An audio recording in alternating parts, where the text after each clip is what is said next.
James, and today we're going to speak about the masculine radiance, becoming more attractive yourself. Whether you're married for many years or short-term or a single man, to develop a sense of attractiveness through your own radiance, through self-pleasure. With the clients that I work with, sometimes a man asks me, how do I get my woman to make love with me? And that kind of asking her and telling her you need it can be a little bit of a put off, and you'll find more often she's not sure or she has a no. But one of the things I've learned from working with men is that when they fill themselves up, both with their own self-care and self-love, but when you pleasure yourself and make a choice some of the time to not go to ejaculation, which is a beautiful expression of pleasure as well, but in that making that choice, you're calling the energy of your pleasure, of your arousal into your body, and even can create like that, a lovely sparkle in your eyes. Somehow women are be more drawn to you. I can't make that as a promise, but I know when a man pleasures himself and brings himself to higher and higher states of pleasure, of awareness of himself and choice, whether we ejaculate or not, he becomes more of a magnet in a way, more magnetic. And so I want to talk a little bit today about how to do that. So in this time of pleasuring yourself, you want to have a space that's private. You can do it for 3 to 5 minutes in the shower, or if you're alone, creating a space for yourself that's delicious, that's safe, that's warm and cozy, let's say. And I'm going to invite you to not use porn, because as I spoke with Nancy Moonstar, that porn can tend to numb us to the everyday woman, because we all don't fit into that category so much. So to use just awareness of your body. So to breathe slow, deep breaths and start with feeling yourself, feeling your breath as it moves in and out, feeling the fabric of the clothes that you wear, becoming more embodied. We women love an embodied man, even if that's all you do. Becoming more embodied and able to feel the subtle nuances of your own pleasure. So whatever technique you use is totally fine, and play with slowing down.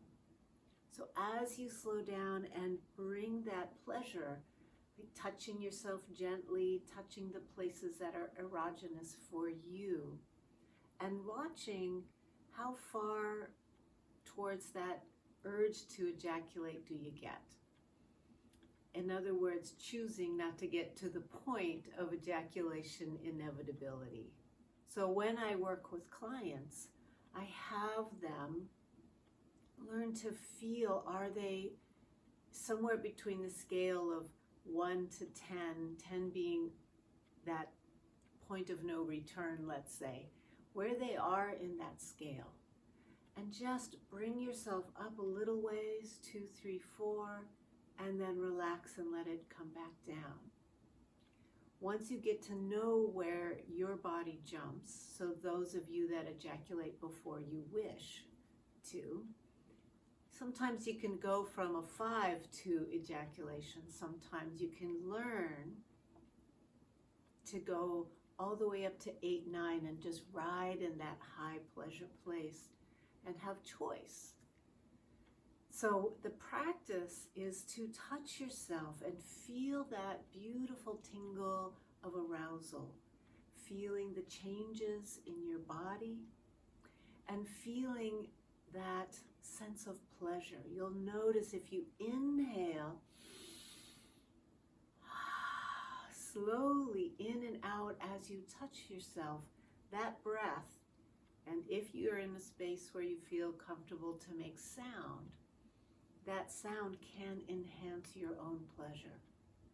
And then whether you're going up to a 2 or a 5 or a 6 on that scale I spoke of, then the practice of lowering the level of arousal.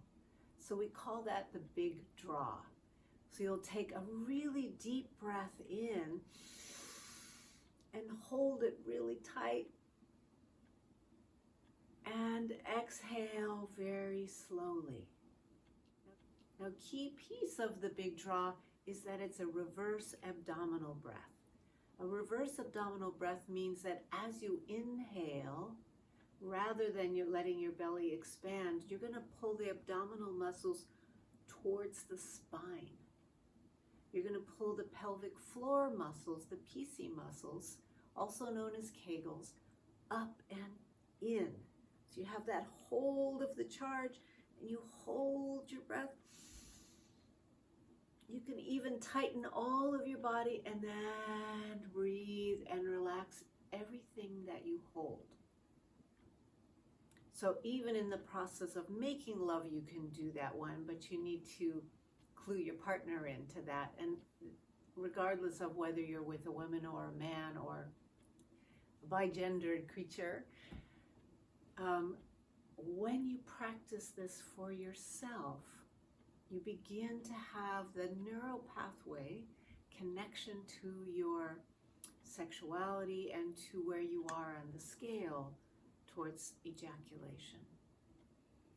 Now bringing yourself closer and closer to the higher numbers and then release, you can start to imbue your body with a kind of radiance, a kind of juiciness that is very attracting, magnetic even. And choosing not to ejaculate, just experiment, because our brains are trained to go on that track as soon as we start to feel that high pleasure. So we retrain the brain, we retrain our body to use it as fuel for our own radiance instead.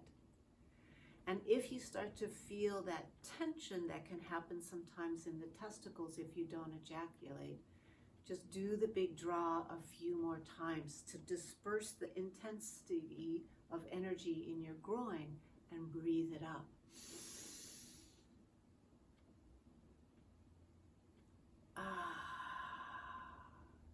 And you can practice this mastery over the ability to breathe in and hold the breath for longer periods of time. Sometimes when you let that breath go, in the exhale, you might feel some movement in your body, some shaking, some heart racing a little bit. Just go back to regular slow breath and that will subside. We can kick in our kundalini, or that sacred energy that can come up through the body by doing this particular practice. And you want to just slow it down, and relax. It's equally important that you relax as it is in that inhale and tension. And feeling that slow, steady relaxation, you might notice a little tingling in the body, a little vibration, a little vibrance. Sometimes you might feel a lot of sexual energy. See what it's like to go through the day like that and pay attention to how people respond to you.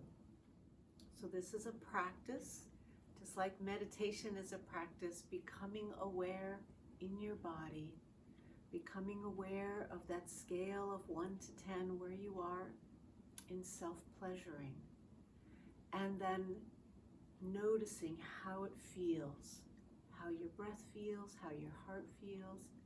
You might even go and look at yourself in the mirror afterwards and see the light in your face. I invite you to practice this several times, not to be discouraged, because if it's something new for you, it may take time to feel, both feeling all that you feel in the body, letting go of thinking, inviting that thinking mind to be more in the job of witness. Witnessing what is happening in you, and then witnessing the world's response to how you feel. I love working with men.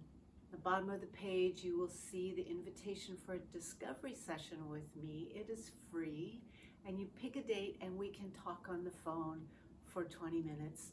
And I see how I can help you, guide you, coach you if that's something that works well. I wish you a most beautiful day. Thank you.